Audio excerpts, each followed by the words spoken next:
presentación, la ponencia de Pablo Serrano Bazalote, está todo inventado, artefactos técnicos para la representación de la información clínica. Pablo es médico, especialista en nefrología y diplomado superior en metodología de la investigación clínica.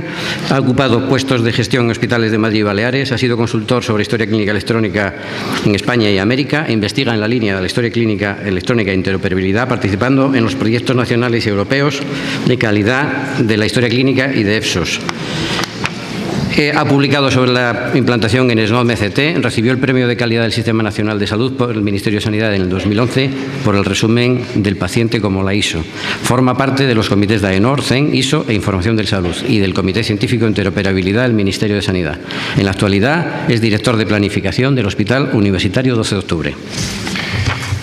Buenos días. En primer lugar, quería agradecer a la organización que nos haya invitado a exponer la experiencia en el uso de las normas. Y yo creo que después de la presentación de Gonzalo Marco, solemos hacer una presentación en la que cada uno cuenta una parte del modelo.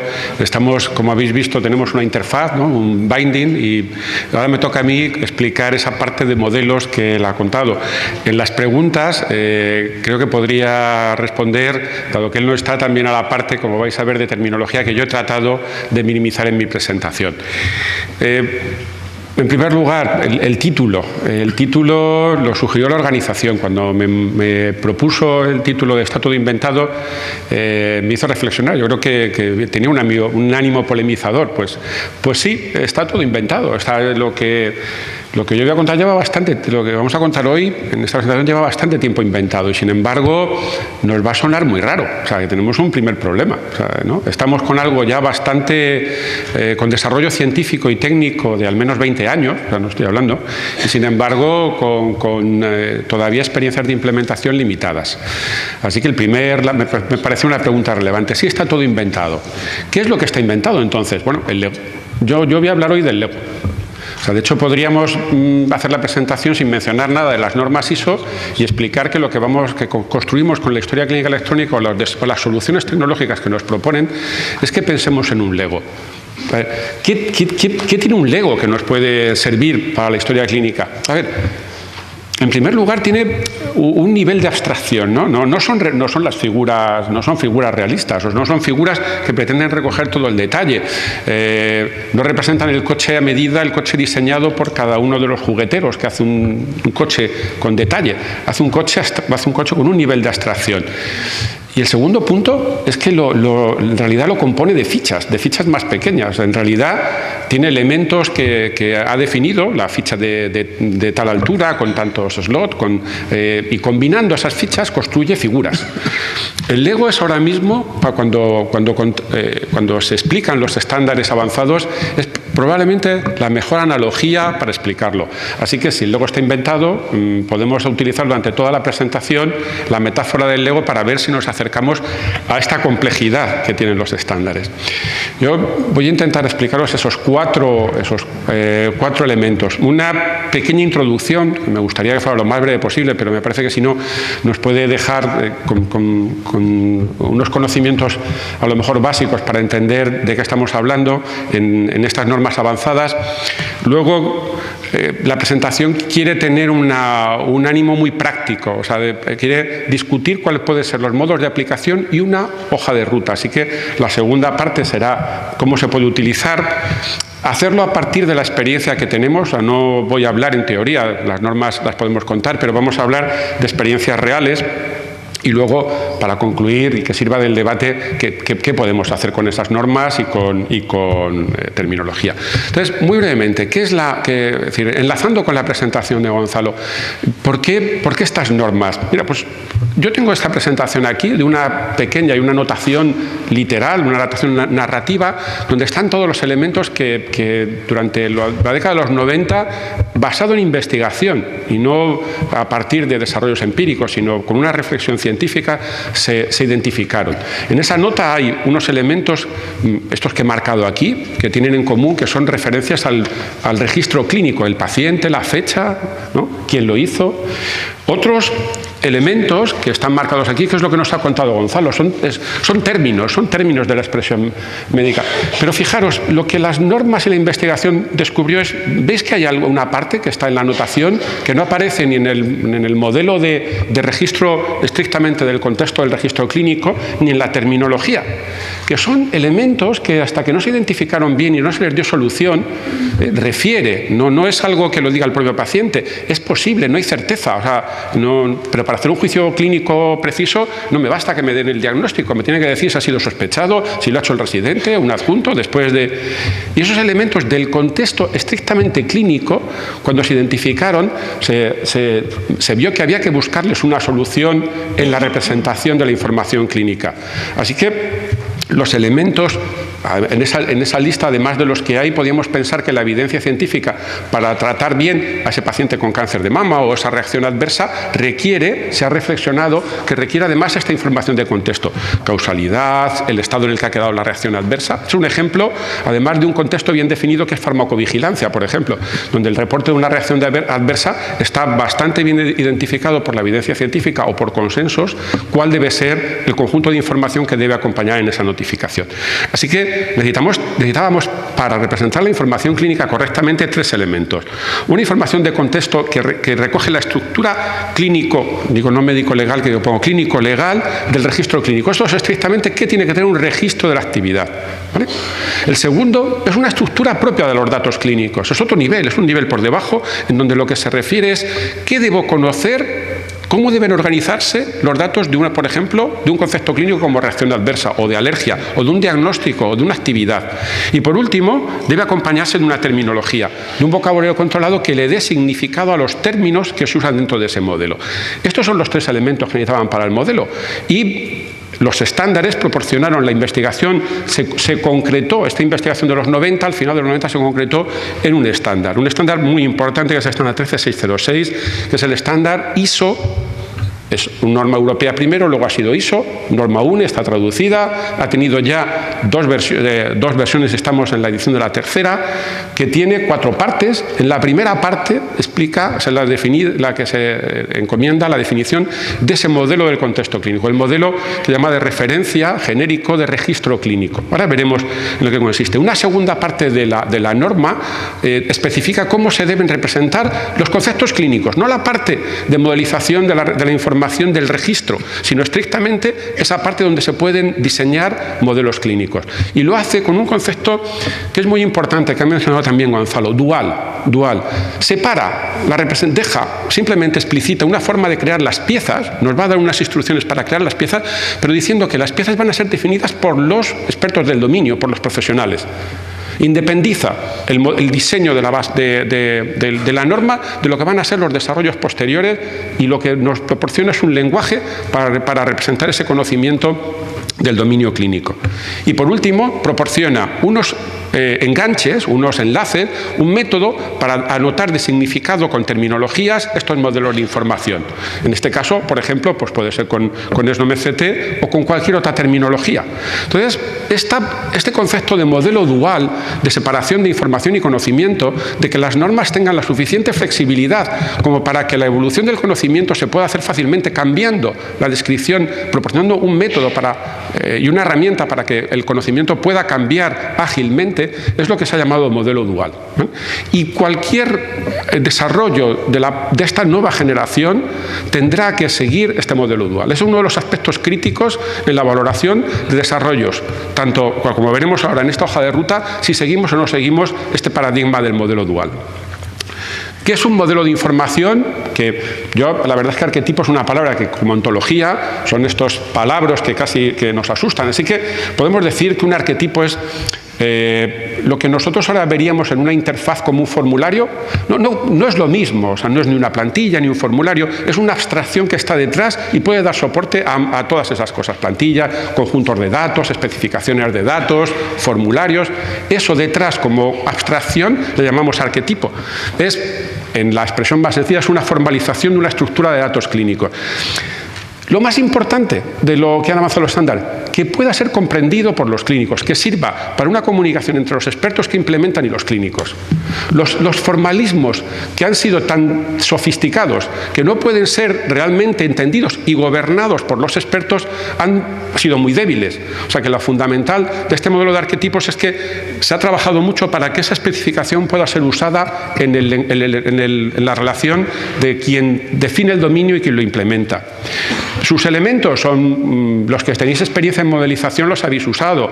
La estructura de la información que es requerida, el contexto, cuántas veces la cardinalidad, la obligatoriedad, los valores permitidos y además en el modelo está definido cómo se hace la relación con la terminología. Y este punto es trascendental. Hay que trabajar en la modelización de manera paralela entre el modelo de información y la terminología que usa, y uno condiciona al otro. Y hay una zona gris intermedia en la que se toman decisiones clave. ¿Qué conceptos se van a usar de SNOMED? Depende del modelo de información y viceversa. Así que este punto de terminología y modelo de información es clave en cualquiera de las implementaciones que se hagan de ambos. De manera muy práctica, la notación con terminologías es, para que nos entendamos, como se dice, del lado derecho de los conceptos del arquetipo y también de la lista de valores, de los posibles valores que puede tener como valores posibles dentro de una terminología.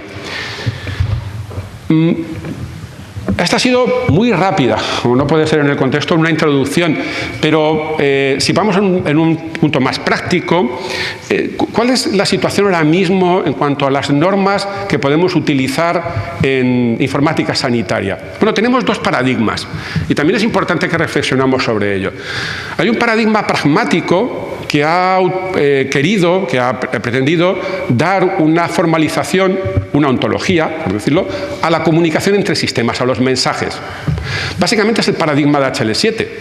Y ha ido mejorando progresivamente de una versión 2, una versión 3, ahora en una versión 4, que no se llama 4, pues se llama FAIR. Y es un paradigma de mensajes, normalizo los mensajes.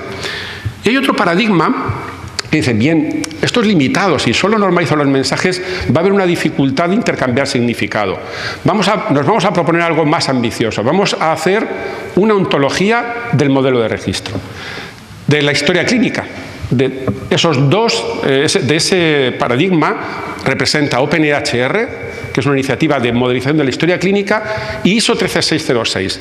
13606 es una norma basada, muy cercana a OpenEHR, son comunes, no tiene como propósito hacer una ontología de la historia clínica, sino que su propósito se aproxima al de HL7 sobre intercambio, pero tiene las mismas bases que OpenEHR, es decir, son de la misma familia de modelos y son intercambiables OpenEHR y 13606, hay una convergencia en cuanto a algunos atributos. Bien, cuando hablamos en estos foros siempre somos de una escuela o de otra, ¿no? Por decirlo de alguna manera, o somos de HL7 o somos de 13606. A ver, realmente hay un proceso de convergencia y ahora, sobre todo desde que HL7, ahora ha dicho que tiene una nueva versión falla, que tiene algunos elementos mucho más próximos, como ahora veremos, a este paradigma dual, estamos en muchas iniciativas internacionales de convergencia. Digamos que en un carácter práctico podemos decir que podemos convertir estos artefactos. Sería el ideal, ¿no? Independientemente de que yo esté usando una u otra metodología, pueda convertirlos indistintamente. Hay varias experiencias de convergencia. Por ejemplo, quizá la más interesante es esta de CIMI, que lo que ha recogido a expertos internacionales que estaban trabajando en modelos clínicos y les ha dado a todos que llegaran a un consenso sobre qué formalismos iba a usar de todos estos posibles formalismos, que son los que están aquí, estos de salida, cuáles podían, y eligieron los arquetipos, eligieron porque tenía la mayor capacidad de expresión, pero un formalismo se podía expresar en OWL, por ejemplo, como una ontología, o se podía expresar como una especificación de interfaz de HL7 FAIR, o en otras expresiones como las más expresiones abstractas, como una modelización estrictamente UML. Entonces, para que lo comprendamos a nivel internacional, independientemente de cuál es el lenguaje en el que se expresa el formalismo, lo que está claro es que ya tenemos repositorios donde están recopilados modelos clínicos a nivel internacional. En el fondo no hay que reinventar la rueda, o sea, podríamos ir a buscar a varios repositorios cuál es el modelo internacional que está ahora mismo sobre alergias o sobre plan de cuidados o sobre diagnósticos. Esos modelos ya están bien documentados y en repositorios accesibles. Y los siguientes pasos pues, será ponerlos en ese nivel de interpretación. Hay también normas que han avanzado en el siguiente problema. Bien, tenemos modelos, pero ¿quiere decir tener modelos que los tenemos realmente? ¿Son modelos de calidad? ¿Son modelos que podemos aplicar en nuestro sistema? Y entonces plantea el siguiente problema. ¿Qué método es el mejor para hacer esos modelos? ¿Hay un solo método? ¿Cuál es el método mejor? Y cuando los tenemos, ¿cómo los gobernamos? ¿Cómo hacemos la gobernanza de esos modelos? ¿Cómo los cambiamos? ¿En base a qué introducimos evidencia científica que los modifique? ¿Cómo una organización puede introducir particularidades? Porque a lo mejor el modelo es universal y no aplica bien a mi región. ¿Cómo hago una especialización o localización de ese modelo? Entonces, esta norma ISO que también ha mencionado Gonzalo en la anterior presentación, es una norma más abstracta, no especifica la metodología ni los lenguajes, sino especifica el método y la gobernanza de un sistema de modelos clínicos detallados, que es una expresión equivalente a arquetipo, ¿vale? Y esta probablemente sea la diapositiva más importante de la presentación en términos prácticos para la jornada de hoy, como me pidió el comité organizador. Bien, tenemos estos modelos ¿y qué hacemos con ellos? Porque es la pregunta que tenemos ya experiencia de diseñarlos, pero ¿para qué nos pueden servir? Así que de nuestra propia experiencia y también de la literatura internacional lo podemos resumir en cuatro aproximaciones, que son además, luego lo veremos en la hoja de ruta, en una secuencia lógica. El primer uso de los modelos de información es como un arquitecto hace un plano. O sea, deberíamos estar usando una metodología rigurosa para diseñar los planos, ¿no? Nosotros hacemos historias clínicas que es como si un arquitecto empieza a construir sin haber definido el plano. O sea, yo creo que todos tenemos esa experiencia. O viene el arquitecto, nos pone la casa y dice, pero yo quería esta casa. O sea, yo he hecho un plano antes. Esta metáfora del arquitecto que tiene planos es este uso. Es especificar en una metodología rigurosa los modelos de información y los enlaces terminológicos, el uso terminológico que queremos dentro de nuestra organización. A nivel internacional es el uso más común, es un uso más sencillo. Está clarísimo que lo deberíamos estar usando ya. Este ya es para un proyecto que tenga calidad, un proyecto ya riguroso y de este siglo XXI, debería estar usando una metodología de modelización rigurosa y usar estas normas. No tiene una implementación directa, o sea, no estaríamos trabajando en una implementación directa, pero nos serviría para que las especificaciones se hicieran rigurosas y los implementadores trabajaran, desde luego, con mucha más eficiencia y mucha más capacidad de reutilizar el trabajo realizado. Entonces, este primero tiene estos 4 beneficios: diseño riguroso, reutilización de artefactos, no reinventar la rueda. Si estamos reinventando constantemente, si tenemos en un repositorio un modelo, lo podemos revisar y adaptar a nuestro localmente. Los elementos que están definidos en el estándar en la parte 1 y que son normativos tampoco hay que reinventarlos, los reutilizamos. De esas clases que son requeridas porque son del modelo de registro clínico se toman del estándar. Y por último, y muy importante, permite un uso racional de SNOMED. Nos permite definir qué vamos a precoordinar y qué no, tenemos que hacer poscoordinación o es una respuesta del modelo de información. Este es un capítulo que lo dejo aquí fundamental, que es qué hacemos cuando la terminología no lo cubre, qué cubre el modelo de información, qué cubre la terminología. Si hemos hecho una especificación rigurosa del modelo de información, podemos darle un uso muchísimo más preciso a la terminología. Pablo. Un segundo, 2 minutos. Un segundo aplicación es utilizar la terminología para modelar las interfaces de comunicación.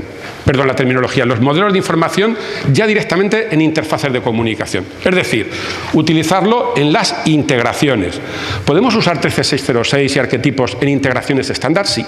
Sí, tenemos experiencia de usar con motores de integración convencionales los modelos de información para que la generación del CDA o la generación del extracto 13606 no se haga de una manera oscura, o sea, opaca, desarrollada a medida por el implementador, sino que se haga basado en formalismos propios del arquetipo y del mapeo con el modelo de propietario, con el modelo de base de datos que tiene el sistema. Esto es fundamental. O sea, dejamos de hacer integraciones artesanales para hacer integraciones sistemáticas. O sea, este uso con las interfaces es ya una realidad en motores de integración convencionales. Tercer uso. Repositorios de información clínica. Estamos hablando ya no de tener una aplicación de primaria, dos de especializada, sino de que la información compartida y combinada esté en un repositorio, uno, que tiene persistencia física, almacena, y dos, lo más importante, tiene un modelo normalizado. Sí hay repositorios comerciales, pero vuelven a tener el mismo problema que las fuentes de origen, que tienen un modelo propietario. Estamos hablando de un repositorio el cual tiene un modelo normalizado y un modelo que está dual, que está abstraído de la base de datos. Entonces, ¿existen repositorios de historia clínica con persistencia y basados en un modelo normalizado? Sí. Y ese es el otro propósito. Es lo que además en el estándar se dice que es un middleware de historia clínica sobre el que se van a desarrollar todas las historias clínicas de valor añadido. Si vamos a hacer un plan de cuidados entre primaria y especializada, ¿pensamos que lo vamos a hacer con una integración bidireccional entre las dos aplicaciones? ¿O lo vamos a hacer basado en la compartición de información y el intercambio bidireccional entre los sistemas? Entonces, disponer de un repositorio y utilizarlo como fuente de información para el desarrollo de proyectos de continuidad de la asistencia es casi un requisito. Y por último, el cuarto, y quizá está puesto en la cumbre, porque es bien, si tenemos estándares que ya nos dicen cómo representar historias clínicas que no tienen modelo propietario, podríamos ambicionar desarrollos de historia clínica basados en un modelo dual. Probablemente en nuestro entorno este sea el horizonte más lejano. Probablemente también porque nuestras premisas ahora mismas sean sacarle el máximo partido a lo que ya tenemos invertido, que son modelos propietarios. Podemos hacer en España un uso de las normas, dejando para una estrategia posterior el desarrollo de nuevas historias clínicas basadas en los estándares, sí, aplicando todos los anteriores. Así, resumir, ¿cuál sería nuestra hoja de ruta? O sea, para el corto y medio plazo, evidentemente, 1, usar en la formalización, 2, utilizarlo ya en las interfaces de integración y 3, construir repositorios basados en ese modelo normalizado. Muchas gracias.